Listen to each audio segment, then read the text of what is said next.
All right, I have the pleasure of introducing Amy Lutz, from the National Council on Severe Autism.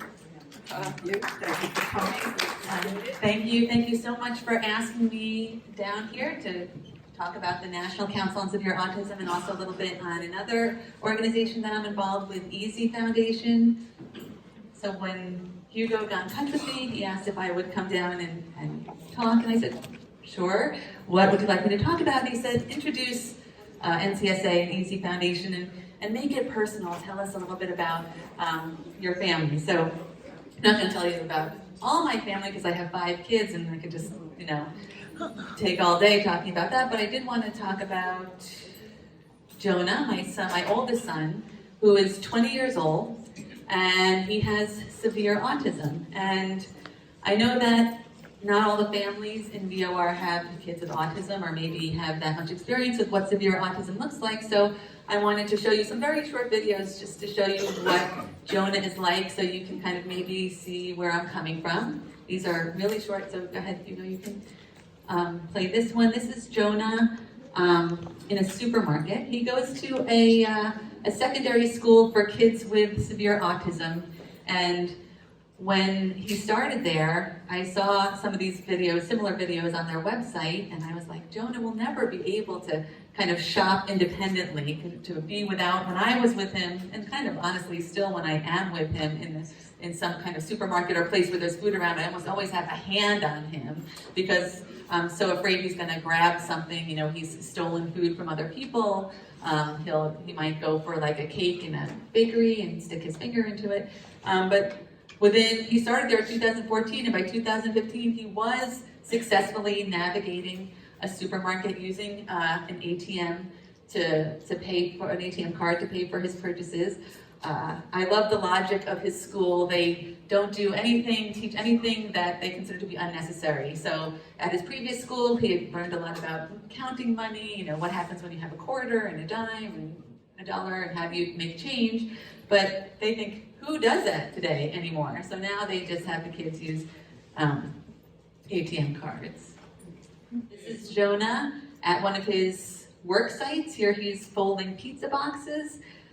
He's worked with a lot of different local companies doing things like stacking the cooler in our local Wawa, which is a convenience store in Pennsylvania area.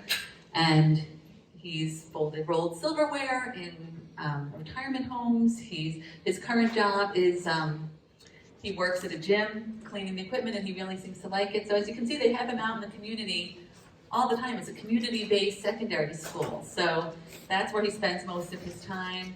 I did want to show you can hit this just as this is my personal favorite. This is Jonah at his sister's bat mitzvah. We taught him Hebrew. It took a long time. But he said a blessing with us at his sister's bat mitzvah. We do everything we can to include him in our family life, including Jonah and I had a joint b'nai mitzvah, which is his bar mitzvah and my bat mitzvah, since I had never had one growing up, which happened a couple of years after this video. But this was a really important kind of milestone for our family. You can kill this video because without the sound, it's not that helpful. But then there's also this side of Jonah. So Jonah has had a history in his life of severe aggression and self-injury. Now, this was a major problem when he was younger. He ended up spending almost a year at the Kennedy Krieger Institute not too far from here when he was 9 years old. And after that, he came home pretty stable, but within a year he was just as aggressive and self-injurious as he was before he went in. And then we started doing, giving him electroconvulsive therapy, which I've written a lot about. Some of you I know have seen that. And that has been transformative for Jonah. But so instead of having this type of rage happen once or twice a day, as it used to happen before, now it happens maybe once or twice a year. So we consider this a huge success. ECT is the only thing that enables Jonah to continue to do all these great things in the community. But the reason why I wanted to show you this is that even though this only happens once in a while, Jonah will always require a setting that's safely staffed by experienced providers who can manage these behaviors when they occur. Because imagine what would happen if something happened out in the community with one direct care worker who was being paid $13 an hour and was trying to supervise 3 severely autistic clients. This could be terribly dangerous. So this is, when we talk about severe autism, often this is what we're talking about. It's autism that's accompanied by intellectual disability. It's accompanied by minimal or no language. Jonah does have some functional language. And often by these really debilitating behaviors: aggression, self-injury, elopement, pica, things like that. When we talk about severe autism, that's what we're talking about.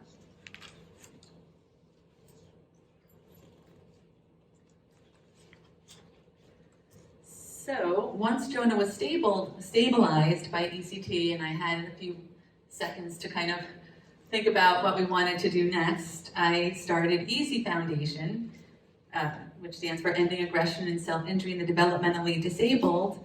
And we just wanted to kind of get the word out there that there were treatments for these types of behaviors. And because I honestly think there's very little that's harder than living with someone who's a threat to hurt himself or to hurt other people. These families are in terrible crisis when these behaviors go untreated, and there are treatments that can help many autistic people who suffer from these behaviors.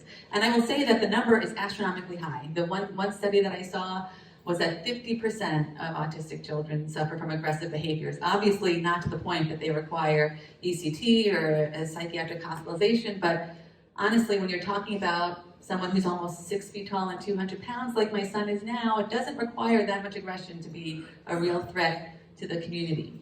So I started EASI Foundation with a couple other parents who had children that were similar to Jonah, and we have done. So I'm really proud of the work that EASI Foundation has done. We've hosted 2 conferences, one on treating dangerous behaviors in autistic individuals and one on housing. And we still host a resource guide on our website. So if you have loved ones that have aggressive and self-injurious behaviors, I encourage you to check it out. I'm always available to kind of talk to families. That's really my main role with EASI Foundation now, is to talk to other parents who are really desperately looking for some help for their aggressive or self-injurious children. But what I learned through this experience is that doing things alone is hard. The other parents who joined the board with me, they were very well-intentioned, but they just didn't necessarily have the time or the bandwidth to dedicate to kind of building the EASI Foundation, and it ended up being just me. And even though we did some great things, it was still kind of me acting alone, and that's really difficult. So I really jumped at the opportunity to join the National Council on Severe Autism. This organization just launched in January, so we're really pretty new. And it was not my idea. It was the brainchild of Jill Escher, who is the president of the Autism Society of San Francisco. And I knew Jill. We had worked together, just met the way I met a lot of allies in this kind of world, just because of our common advocacy. I wrote an article for The Atlantic on where autistic adults should be living, and she invited me out to give a keynote at one of the Autism Society of San Francisco's annual conferences.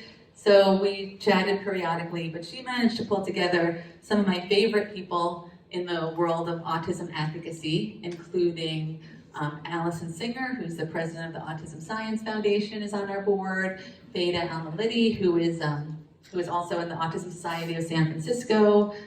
Lisa Parles, who some of you may know, who is a disability attorney in New Jersey, and Frank Campagna, who some of you may know as the Autism Daddy if you've read his blogs. He's an amazing writer and really connected in the world of autism.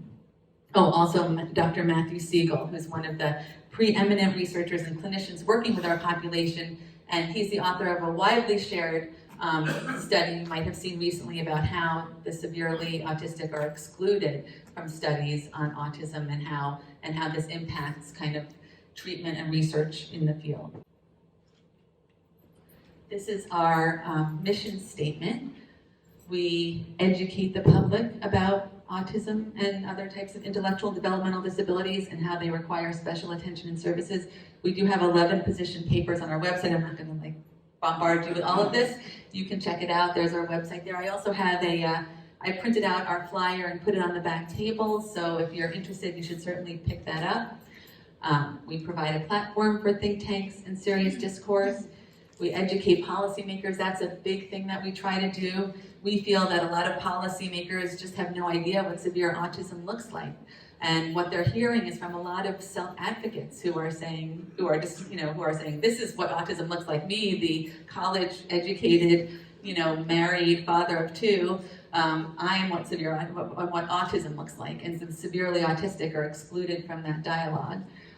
We promote research into therapeutics, neurobiology, and causes of severe forms of autism, and we promote acceptance and awareness of individuals, families, and caregivers affected by severe forms of autism by giving voice to their realities and needs.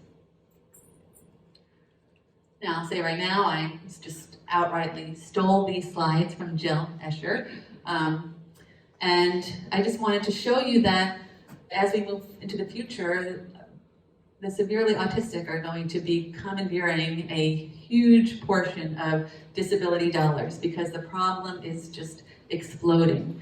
So these are just data from California. California keeps really good data, so a lot of autism advocacy groups rely on their data. But what we see is that, there's this kind of question floating around, it seems, the world of autism, which is like, are we seeing more autism because we're more aware of it, or because there's been diagnostic shift, whereas, 50 years ago, someone might get a diagnosis of mental retardation, and now today they're getting diagnosis of autism, and it seems like it should be a relatively easy question to answer. It hasn't been.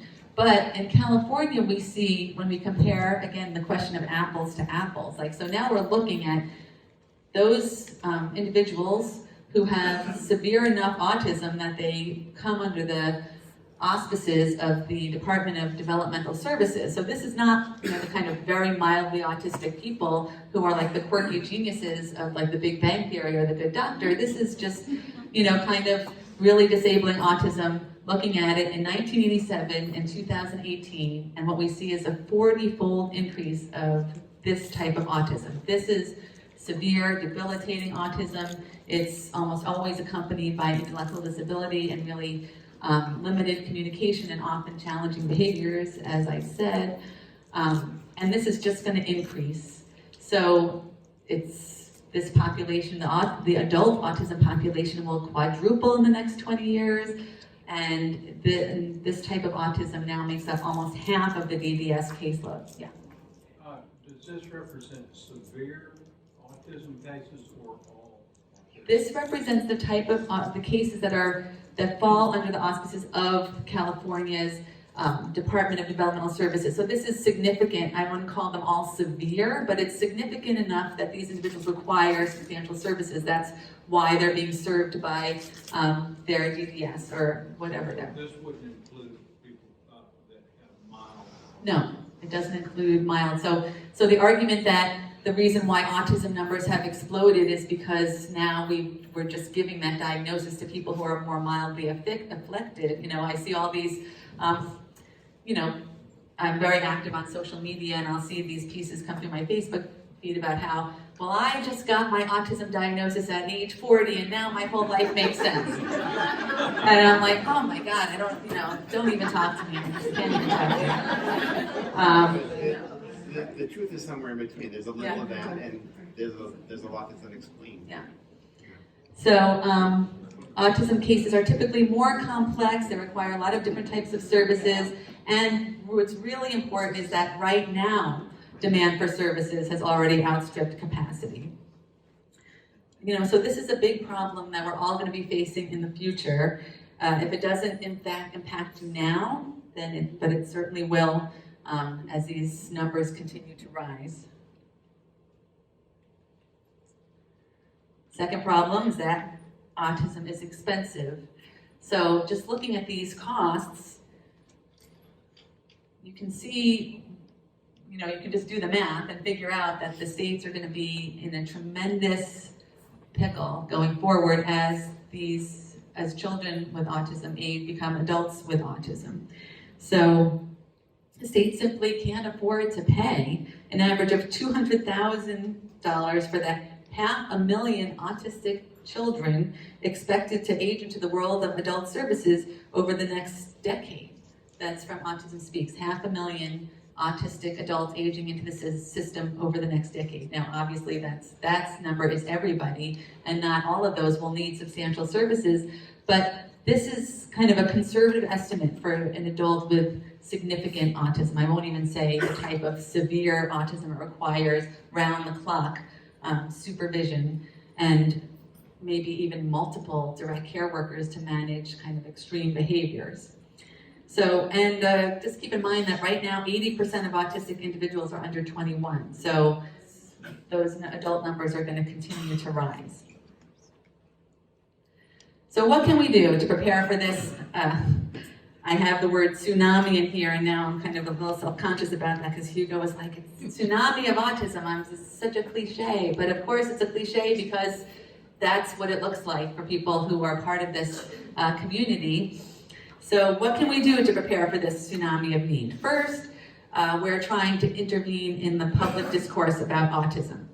So as I said, today the public image of autism is more like this kind of quirky genius model of autism that we see in The Curious Incident of the Dog in the Nighttime or the TV shows that I mentioned.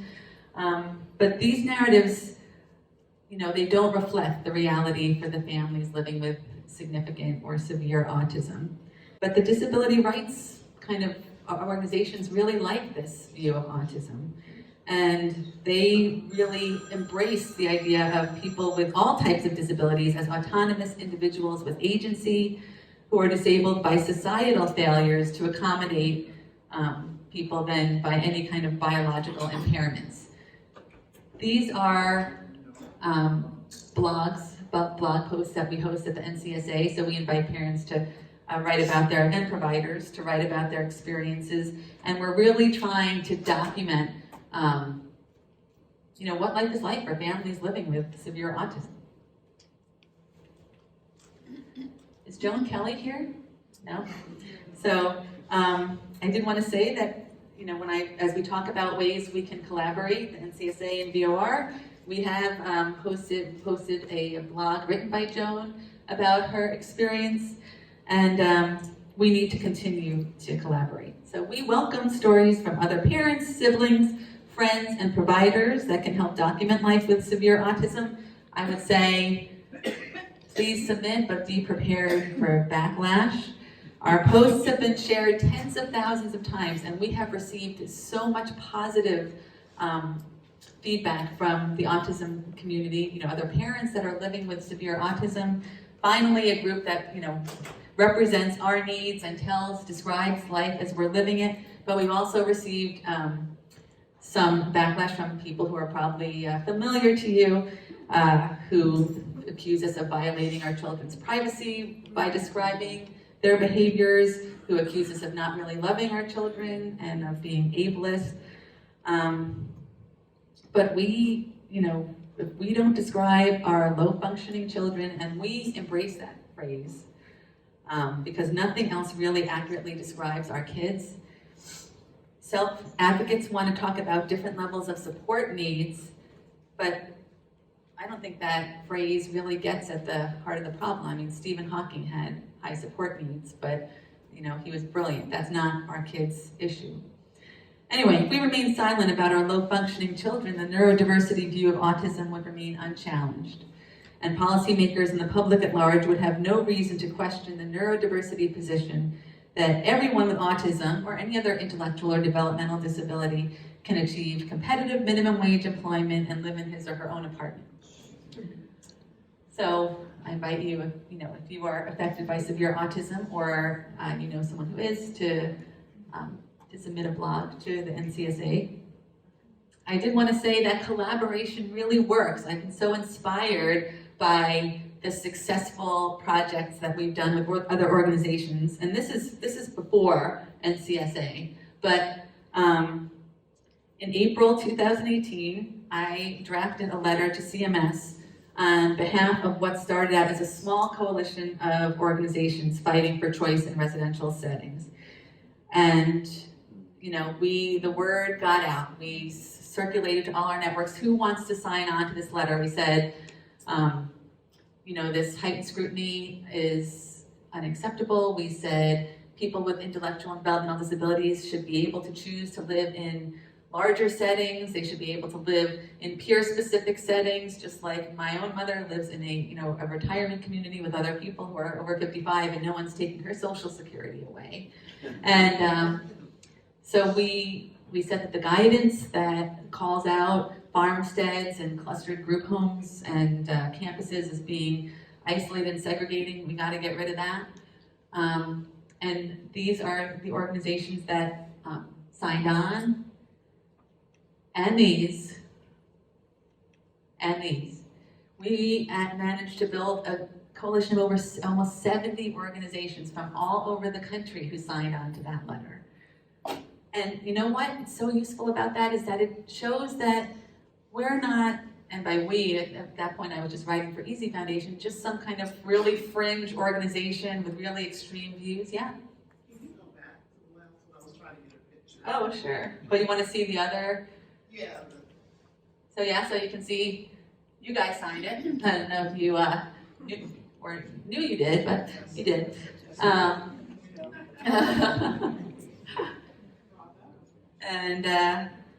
And so compared to this, we were writing in response to actually a letter that was crafted by some self-advocates and some other disability rights organizations asking for more heightened scrutiny and to kill anything larger than 3 or 4 people. And they're like 10 organizations look paltry compared to the amount of support we showed that we enjoyed. We got new guidance earlier this year. Now, I'm not going to say this letter was the thing that caused it. There were lots of people working really hard on behalf of Together for Choice, the Coalition for Community Choice. There are people, especially some people in New York affiliated with the Center for Discovery, who were really involved with this. But this was part of it. And we got new guidance in March that emphasized outcomes and person-centered planning, and most importantly, it removed the references to farmsteads, gated communities, and clustered housing as isolating and segregating. So now that fight shifts to the states, as we were talking about earlier. It's ultimately up to the states to determine what kinds of projects they're going to allow in their state. In Pennsylvania, where I live, we still can't build anything larger than 3 people, but no longer will there be the excuse, well, you know, we would let you do it, but, you know, CMS doesn't want this, or DOJ is going to come, you know, breathing down our necks if we allow this. By this shift, CMS is saying, you know, it's kind of opening the door for us to go to our states and say, look, the discourse at the federal level has shifted, and now we need to reflect that shift here in our states. I know that in this room, a lot of the advocacy efforts are focused on preservation of ICFs, but I think that what unites us on a larger level, all of these organizations that signed that letter, is a larger fight just for the full range of residential options, from developmental centers to campuses to farmsteads to individual apartments. And at the NCSA, we've come to believe that the future of affordable and accessible housing for adults with IDD depends on the developments of public-private partnerships like these. Sweetwater Spectrum is from California, Down Home Ranch is in Texas, Benjamin's Hope is in Michigan, Pathfinder Village is in New York, and Bittersweet Farms is in Ohio.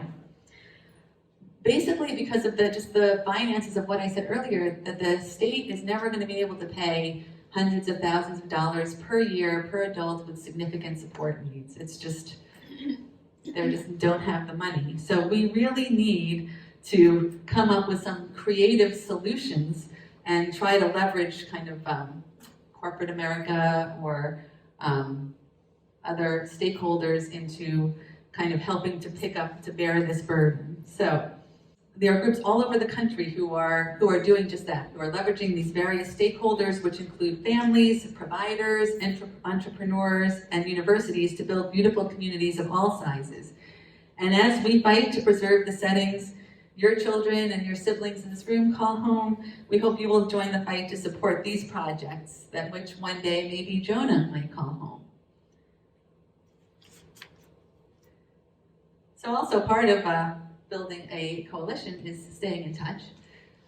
So I get the VOR emails, and I hope that maybe you'll sign up to receive NCSA news and updates. This is just what it looks like on the website. It's very easy to do if you go there. And also I welcome friends on Facebook, conversations on Twitter, and this is my personal email. And so if anybody has any questions, I'm going to take them now, but I will also, you can always reach me. I am always happy to talk about all things related to autism, and especially this fight for what I consider to be just brutal common sense, that people with intellectual and developmental disabilities should enjoy the same rights to live and work with whomever and wherever they want, just like the rest of us do. And honestly, it just boggles my mind that we have to fight for this.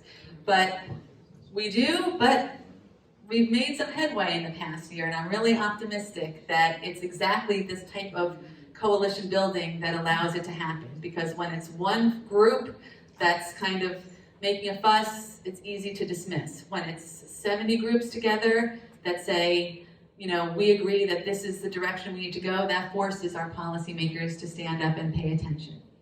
So I am hopeful that Jonah is not going to be living in my house forever.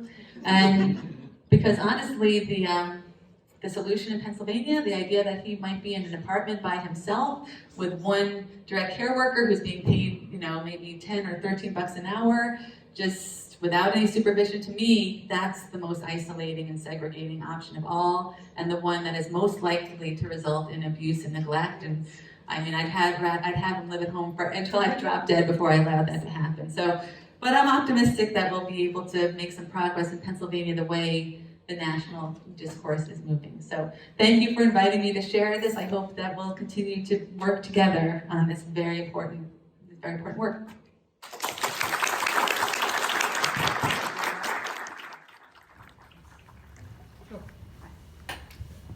Hi, I'm Jill Barker from Michigan, and I read all of your stuff, and I look at your NCSA website, and I'm not close enough to it, okay. I know that you and Jill Usher just get hammered by the self-advocates, and you can read the comments, and they're just awful. The rest of us often just get ignored, which is, and it seems to me like that's like this is something that they do, like it's planned. You know, we will ignore people that we don't agree with. And Joanne was saying yesterday, this is a very vivid image, that she could be dancing naked in front of people giving testimony and they would act like she wasn't there. So I was, so is, we all dance. right, that's it. I have been thinking that I have been ignored. You know, people wouldn't return emails. They wouldn't acknowledge that I had talked to them about something. And I think it's a technique for dismissing people who they don't think have enough power to actually overcome. They're ignoring us. So. Jill, I saw you write the DD News blog. Yeah. So thank you. Like I read your blog and I cite your statistics all the time. So thank you for doing the work that you do. It's nice to meet you. Yes, some of us get hammered more than others. I'm not sure what we've done to earn that privilege, but yeah, but it is at the point where if I don't get like a coordinated attack by self-advocates, I'm like, I guess I didn't write a good enough piece this time. You're not really paying attention. I didn't piss anyone off. Yeah. Oh no, gotta try harder next time.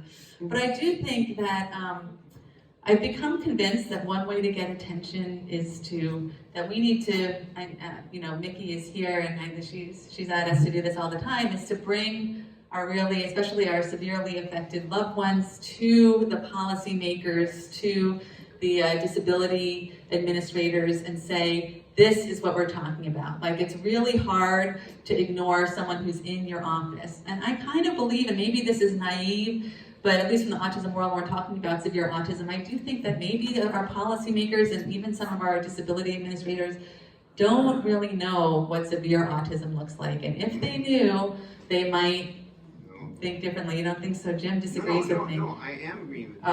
Oh, you are? Okay. I'm putting myself in your shoes. I Okay. totally agree with you. Yeah, so because when the autism narrative is about, Bill Gates is autistic, it's really hard to also say that, well, what severe autism looks like is someone who's, 25 years old and still in diapers and a helmet and arm stays, so he can't actually bend his arm, because if we let him do that, he punches himself in the face 200 times an hour, and he's detached his retinas twice already, and if he does it one more time, he's going to go blind. Like, when you look at somebody like that in your office and you can't ignore it, I think that might be a way of getting attention. I have to agree, because we have a state legislator that has told us, to bring as many as possible to our state center. Yeah. And you are absolutely right, because they have been led by the ARC to believe everybody can play a guitar on the porch in Illinois if they move into the community. We were told that. My son functions like a 9-month-old. That's ludicrous. But we've had legislators come, and one told me, he said, a picture's worth 1,000 words, but a visit is worth 1,000 pictures. He said, if you come here and see this, you realize there is no way these people are going to sit on the porch and play guitar. But they've been led to believe that. But I did have the ARC of Illinois, she's the president or the boss, whatever now, and she told me, she said, privately, I agree with you. My board doesn't, but we do agree with you that you have to have your places that you have. So slowly but surely, and I want to thank you so much, because I'm always putting you on this, quote, community-only site that I belong to, and they're just like, but a lot of people do agree with you. Thank you very much.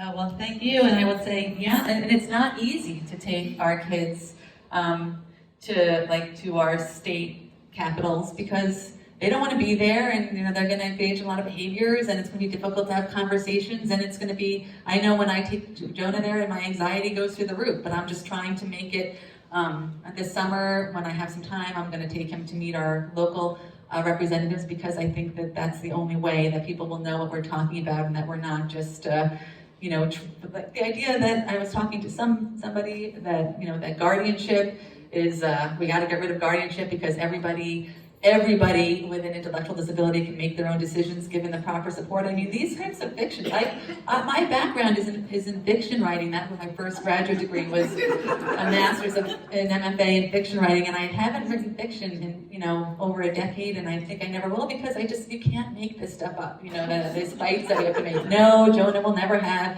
competitive minimum wage employment. Doesn't matter how much support he gets, he just will never be able to compete with someone, a neurotypical person, even for a job stacking the cooler at Wawa, because in the middle of his shift, he's gonna lie down on a nice cold floor, to kind of chill and feel it there. And, these type of fictions really pervade this discourse. And I think changing the discourse is really, if we could do that, we would make a lot of progress. I will try to be brief, but it's going to be hard. First of all, I met Amy 6 years ago, maybe, when I served on the President's Committee for People with Intellectual Disabilities. And I started I knew it was happening in Delaware, but that was my big wake-up call under the Obama administration that these regulations were coming down. Lisa Parr also works that I'm working with now. Hooked me up with Amy, and we had lunch 5-6 years ago. That's what started, and she just went off and ran with it, went all over the country and wrote that Atlantic article that many of you have read, and if you haven't read it, please do. But these are the people who are the most courageous. I'm the oldest one, I've got the oldest kid, my kid is 47, and is not part of your group and or severe autism.